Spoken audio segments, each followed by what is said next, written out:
This is the approach that works, and the beautiful thing is it doesn't need a diagnosis. It doesn't require disclosure. It doesn't even require the word neurodivergent. It just requires you to be a good manager who notices when someone is struggling and asks what would help them. So I want to leave you with something to think about here. I once worked with a manager who told me about someone on their team who's brilliant at their job, really creative thinker, but always late with written reports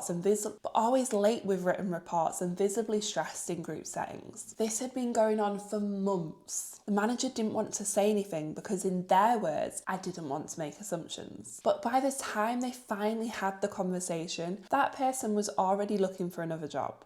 They'd assumed that the manager didn't care, or worse, that the manager had noticed and decided that they just weren't good enough for them to intervene anyway. One conversation could have changed that. Not, I think you're neurodivergent, just, I notice you're finding this hard. What would help? Because waiting isn't the easy choice. Waiting is a real risk. And sometimes it's the person who needs the support most who's least likely to ask for it.